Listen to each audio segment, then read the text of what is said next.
खुलुमबाय दानो फोरोंगिरि नोंथांमोनखौ खासियाबारि गुदि थुनलाइ आफादनि जानानै बरायनानै लाग्रोनाय जाबाय।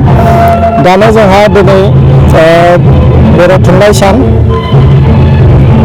बे सारा बर'फोरानो बे दिनैनि सानखौ जेनाखि जोंनि बर'नि गोथार सान बर' थुनलाइ सानखौ फालिनाय बायदि जोंनि खासियाबारि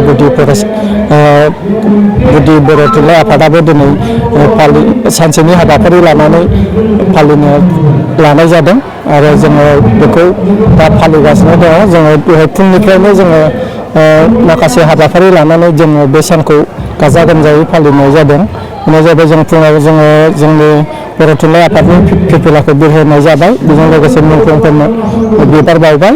बिनिफ्राय जोंहा जोंनि फरायसाफोरनि थाखाय माखासे हाबाफारि लानाय जादों, जेरै गुदि फरायसालि खोन्दोनि थाखाय बायदिसिना स्पर्ट्स लादों आरो गेजेर आरो गोजौ फरायसालि थाखोनि थाखाय जोङो बेबायदिनो सोंलु बादायलायनाय, हरखाब बुंनाय बादायलायनाय, ओमफ्राय हारिमु दिन्थिफुं बादायलायनाय बेबायदि हाबाफारि लादों।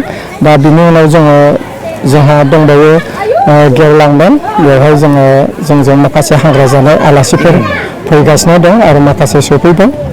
जोंहा गाहाय आलासियानो जादों जोंनिनो गसाइगाव जिल्ला बर' थुनलाइ आफादनि मानगोनां सहेन्द्र नाथ बसुमतारी बिथाङानो गाहाय आलासि आरो जोंजोंनो थांखि जानाय आलासि दङ। नैबे खासियाबारि गोजौ फरायसालिनि बारग' गाहाय फोरोंगिरि अमर सिं कच सार बिथांमोनखौ लानानै जोङो दिनैनि बे बर' थुनलाइ सानखौ फालिनो थाखाय आखायाव लानाय जादों। बर' थुनलाइ सान फालिनायनि जे गुबै उद्देश्य एबा थांखि बेयो मा? नोंथाङा मा फोरमायगोन? जोंनि दिनैनि बे बर' थुनलाइ सान फालिनायनि थांखि एबा उद्देश्यआ बेनो जे जोंहा बे बर' थुनलाइखौ जोङो जेन' उन जोलैफोरनो जोङो मिथिहोयो एबा बिसोरनो जोङो फोरोंलाङो जे जोंनि बर' थुनलाइखौ जोङो माबोरै जौगाहोनांगौ, माबोरै फोथांनानै लाखिनांगौ, जाहाथे उन जोलैफ्रा बेफोरखौ मिथिनानै उननि फैगोन प्रजन्मफोरनो बिथांमोनाबो गावसोरनो फोरोंलांनो हायो आरो जोंनि बर'